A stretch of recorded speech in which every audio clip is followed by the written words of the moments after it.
पिछली क्लास में हमने 2 पॉइंट पर्सपेक्टिव ग्रिड को यूज करते हुए इलस्ट्रेशन तैयार की थी और आज की क्लास में मैं आपको 3 पॉइंट पर्सपेक्टिव ग्रिड को यूज करते हुए इलस्ट्रेशन बनाना सिखाऊंगी। पर्सपेक्टिव ग्रिड को कैसे हैंडल करना है, उसकी सेटिंग कैसे चेंज करनी है, उससे रिलेटेड वीडियोस मैं ऑलरेडी बना चुकी हूँ।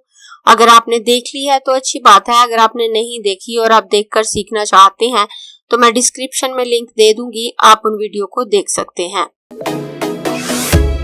मैं हूं आपकी टीचर मुबीना बारी और आप देख रहे हैं एफर्ट फॉर सक्सेस। मज़ीद वीडियोस और अपडेट के लिए आप हमारी वेबसाइट विजिट कर सकते हैं। उसके अलावा आप हमें हमारे फेसबुक पेज पर भी फॉलो कर सकते हैं। तो मैं यहाँ पर क्लिक करके पर्सपेक्टिव ग्रिड को एक्टिव करूँ तो डिफॉल्ट हमारे पास 2 पॉइंट पर्सपेक्टिव ग्रिड आती है। तो इसको चेंज करने के लिए मैं व्यू मेन्यू में आऊंगी, पर्सपेक्टिव ऑप्शन पे आकर 3 पॉइंट पर्सपेक्टिव पे आकर 3P नॉर्मल व्यू पे क्लिक करूं तो मेरे पास 3 पॉइंट पर्सपेक्टिव ग्रिड आ जाती है और इसको उठाकर मैं यहाँ सामने रख लेती हूँ। और सामने रखने के बाद मैं यहाँ से इसके हॉरिजॉन्टल प्लेन को थोड़ा सा नीचे की तरफ ड्रैग करके इसकी हाइट थोड़ी सी कम कर लेती हूँ और यहाँ से मैं इन कलर्स को सिलेक्ट करके यहाँ करीब रख लेती हूँ। इन रेक्टेंगल को उठाकर यहाँ पे रखूंगी और इनको सिलेक्ट करके इनको हॉरिजॉन्टल अलाइन कर लूंगी, लेकिन वर्टिकली अलाइन नहीं करूंगी, मुझे नीचे इनके ज्यादा जगह चाहिए और यहाँ बाकी 3 तरफ मैं इक्वल जगह रखूंगी। उसके बाद मैं इनको सिलेक्ट करके ग्रुप कर दूंगी और यहाँ पर क्लोज करके रख दूंगी और उसके बाद मैं इस एरिया को जूम कर लेती हूँ ताकि आपको वाज़ेह नजर आए कि हम क्या वर्किंग कर रहे हैं। और इतने एरिया को जूम करने के बाद मैं पर्सपेक्टिव ग्रिड को एक्टिव करूंगी और यहाँ से रेक्टेंगल टूल लूंगी और रेक्टेंगल टूल लेकर मैं राइट प्लेन को एक्टिव करूंगी और जहाँ जितने एरिया में मुझे ये ग्रिड नजर आ रही है उतने एरिया में मैं यहाँ पर रेक्टेंगल ड्रॉ करूंगी और उसके बाद लेफ्ट ग्रिड को एक्टिव करूंगी और यहाँ पर रेक्टेंगल ड्रॉ कर लूंगी। मैं इनका कलर चेंज कर देती हूँ। तो इस वक्त ये रेक्टेंगल मेरा सिलेक्ट है, आई ड्रॉपर टूल लेकर इसमें ये वाला कलर फिल कर दूंगी और उसके बाद मैं इसको सिलेक्ट करूंगी, आई ड्रॉपर टूल लेकर ये वाला कलर फिल कर दूंगी।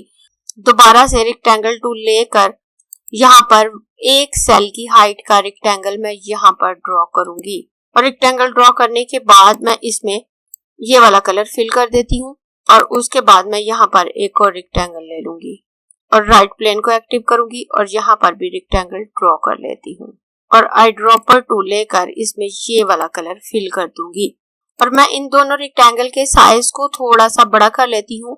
मैं थोड़ा सा इनको बाहर की तरफ ड्रैग कर लूंगी, इसको भी थोड़ा सा बाहर को ड्रैग कर लेती हूँ।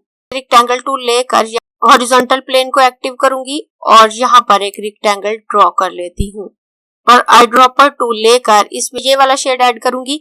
तो 12 रेक्टेंगल टूल लेकर और इसके अंदर थोड़ा सा फासला छोड़ते हुए एक और रेक्टेंगल ड्रॉ कर लूंगी और इसमें आई ड्रॉपर की मदद से ये वाला कलर फिल कर देती हूँ।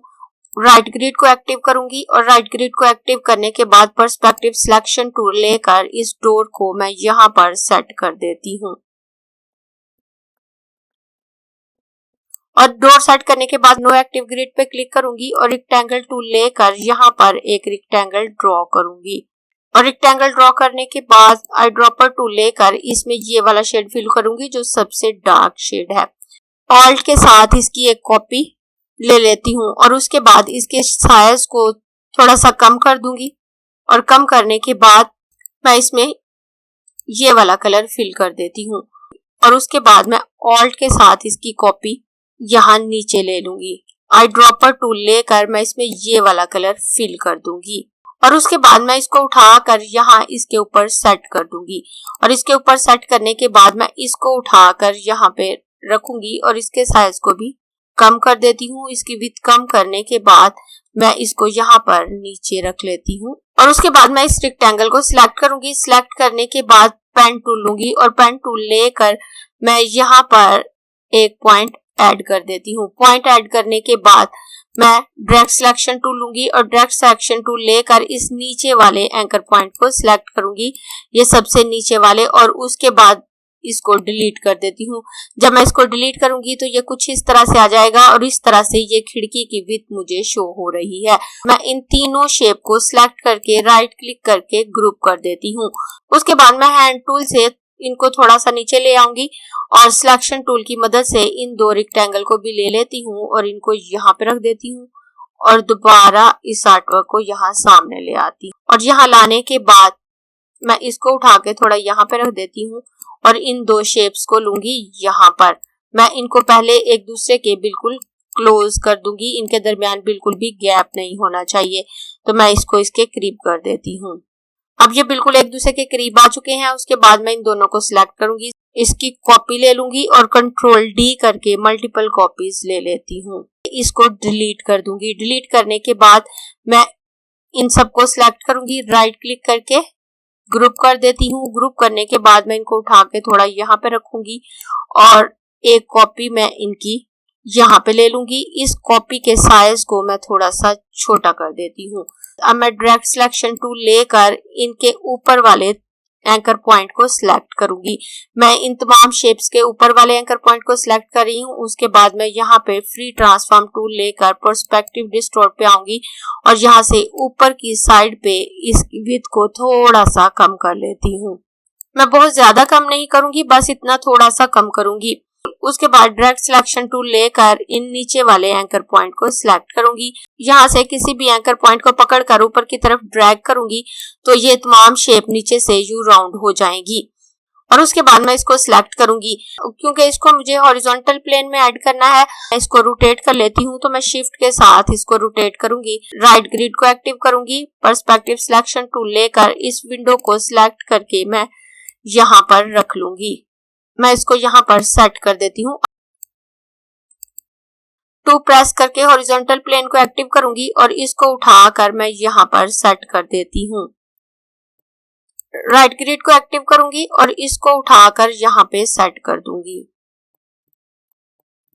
अब मैं लेफ्ट साइड के लिए विंडो डिजाइन कर लेती हूँ। तो मैं हैंड टूल की मदद से अपने पेज के इस पोर्शंस को सामने ले आऊंगी। इस रेक्टेंगल को उठा के यहाँ पे रख लेती हूँ।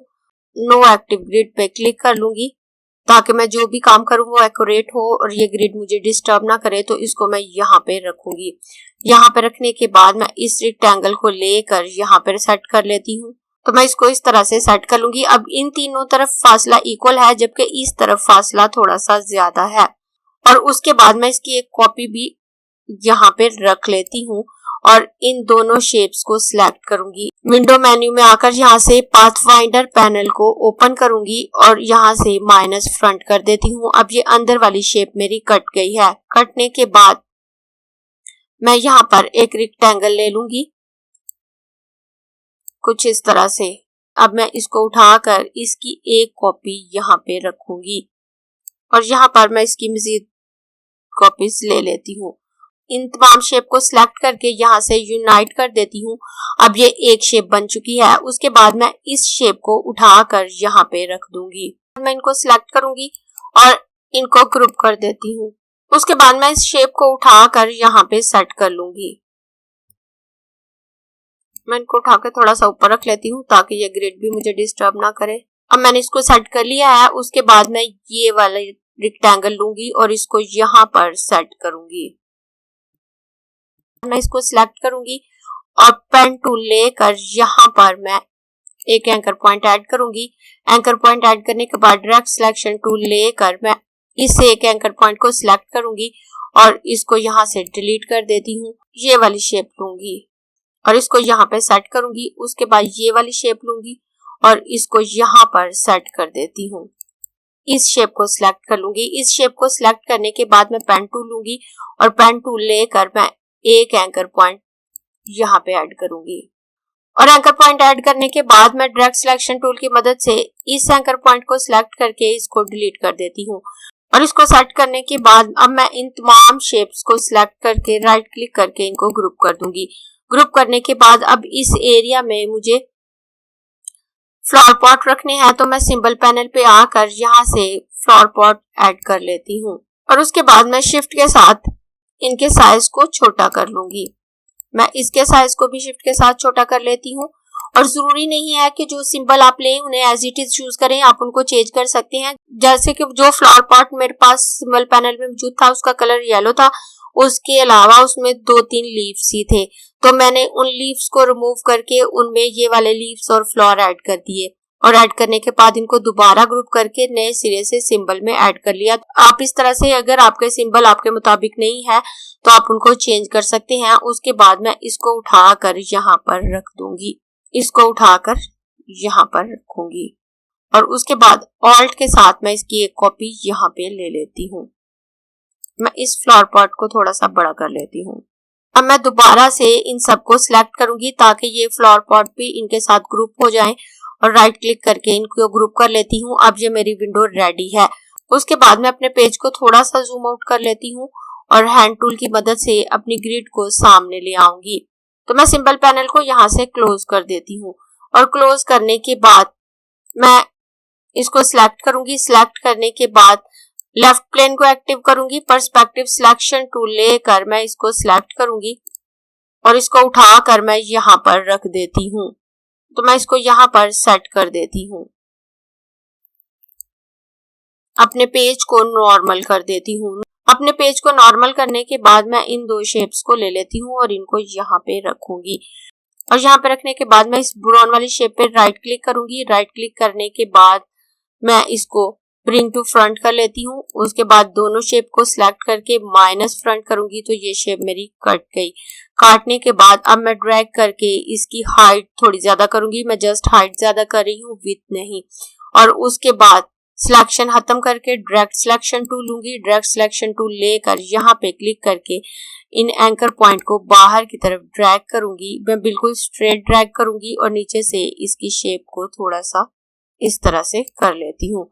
अब ये शेप मेरी डिजाइन हो गई। उसके बाद मैं इसकी एक कॉपी ले लेती हूँ। कॉपी लेने के बाद मैं प्रॉपर्टी पैनल पे आकर यहाँ से ऑफसेट पाथ पे आऊंगी। ऑफसेट पाथ पे आकर मैं -40 पिक्सल का ऑफसेट पाथ यहाँ पे क्रिएट करूंगी और प्रीव्यू ऑन कर लेती हूँ। प्रीव्यू ऑन करने के बाद मैं यहाँ से ओके कर दूंगी। ओके करने के बाद अब ये सेपरेट पाथ मेरे पास क्रिएट हो गई है। मैं Ctrl+Z कर देती हूँ और उसके बाद मैं इन दोनों शेप्स को सिलेक्ट करके माइनस फ्रंट करूंगी तो ये शेप अंदर से कट गई।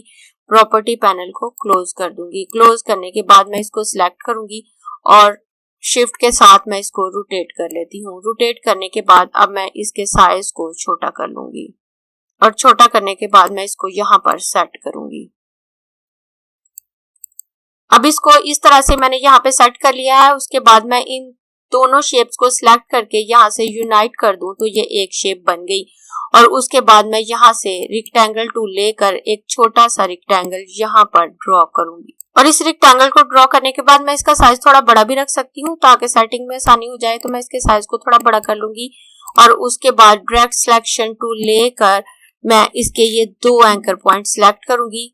फ्री ट्रांसफॉर्म पे आकर पर्सपेक्टिव डिस्टॉर्ट और यहाँ से बिल्कुल थोड़ा सा बाहर को ड्रैग करूंगी, बहुत थोड़ा सा, और इसके कलर को थोड़ा सा डार्क कर लूंगी। मैं इसके कलर को बहुत मामूली सा डार्क करूंगी। उसके बाद मैं इसको ऊपर की तरफ ड्रैग कर देती हूँ। जितना मुझे चाहिए उतना रखने के बाद मैं इस पे राइट क्लिक करके अरेंज ऑप्शन पे आकर इसे सेंड टू बैक कर देती हूँ। उसके बाद मैं इलिप्स टूल लूंगी और इलिप्स टूल लेकर यहाँ पर एक इलिप्स ड्रॉ कर लेती हूँ। मैं इस एरिया को मजीद जूम कर लेती हूँ ताकि मैं इस इलिप्स को अच्छे से सेट कर सकूं और आई ड्रॉपर टूल लेकर इसमें ये वाला ब्राउन कलर फिल कर देती हूँ और उसके बाद मैं इसको बिल्कुल इसके अकॉर्डिंग सेट करूंगी। मैं अपने पेज को नॉर्मल कर देती हूँ। इस कॉफी का कलर थोड़ा सा चेंज करके इसमें ये वाला कलर फिल कर देती हूँ। इन सबको सिलेक्ट करके राइट क्लिक करके ग्रुप कर देती हूँ और ग्रुप करने के बाद मैं शिफ्ट के साथ इसके साइज को छोटा करूंगी और छोटा करने के बाद मैं इस कप को यहाँ पर सेट कर देती हूँ और उसके बाद मैं इस एरिया को जूम करके इस कप को अच्छे से सेट करूंगी। इस कप को यहाँ पे सेट करने के बाद मैं अपने पेज को नॉर्मल कर देती हूँ और नॉर्मल करने के बाद अब मैं इस टेक्स्ट को यहाँ पे सेट करूंगी। तो मैं पर्सपेक्टिव ग्रिड को एक्टिव करूंगी और यहाँ से लेफ्ट ग्रिड को एक्टिव कर लेती हूँ। ये जो कॉफी वर्ड लिखा हुआ है मैं इसको उठाकर ड्रैग करूंगी और इसको यहाँ पर सेट कर लेती हूँ। राइट ग्रिड एक्टिव करूंगी। पर्सपेक्टिव सिलेक्शन टूल की मदद से इस शॉप वर्ड को यहाँ पर सेट कर लूंगी। हॉरिजॉन्टल ग्रिड को एक्टिव करके यहाँ पे रोड डिजाइन कर लेती हूँ। मैं रेक्टेंगल टूल लूंगी और यहाँ पर रेक्टेंगल ड्रॉ कर लेती हूँ और इसमें ये वाला ग्रे कलर फिल कर दूंगी और उसके बाद इस तरफ भी एक रेक्टेंगल ड्रॉ कर लूंगी। अब ये मेरी पर्सपेक्टिव इलस्ट्रेशन रेडी हो चुकी है। मैं इन कलर्स को सिलेक्ट करके यहाँ से डिलीट कर देती हूँ। पाथफाइंडर पैनल को भी क्लोज कर दूंगी। उसके बाद इन तमाम शेप्स को सिलेक्ट करूंगी। राइट क्लिक करके मैं इनको ग्रुप कर देती हूँ और ग्रुप करने के बाद अब मैं इनके साइज को थोड़ा सा बड़ा कर लेती हूँ। जब आप साइज को बड़ा करते हैं और स्पेशली सिलेक्शन टूल की मदद से साइज को बड़ा करते हैं तो ये एक्सपेंड होके बड़ा होता है, आपके सामने पॉपअप आता है और आप ओके करते जाएंगे तो ये एक्सपेंड होके बड़ा हो जाता है। क्योंकि पर्सपेक्टिव सिलेक्शन टूल की मदद से आप एक साथ कंप्लीट पर्सपेक्टिव ऑब्जेक्ट को बड़ा नहीं कर सकते, हर पार्ट को सेपरेट करके ही आपको बड़ा या छोटा करना होता है।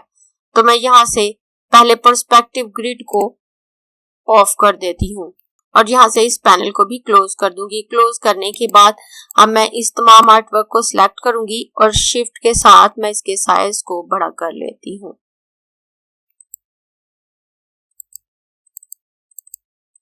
अब ये हमारी 3 पॉइंट पर्सपेक्टिव इलस्ट्रेशन रेडी है। अपनी नेक्स्ट क्लास में मैं आपको बताऊंगी कि अगर आप पर्सपेक्टिव ग्रिड में इमेजेस ऐड करना चाहते हैं तो कैसे करेंगे। अगर आपको ये क्लास पसंद आई है तो लाइक कीजिए, अपने दोस्तों के साथ शेयर भी कीजिए ताकि वो भी सीख सके। आप अपने क्वेश्चंस और व्यूज नीचे कमेंट बॉक्स में लिख सकते हैं और अगर आपने चैनल सब्सक्राइब नहीं किया तो प्लीज सब्सक्राइब कीजिए ताकि आपको आने वाली वीडियोस का नोटिफिकेशन फौरन से मिल सके।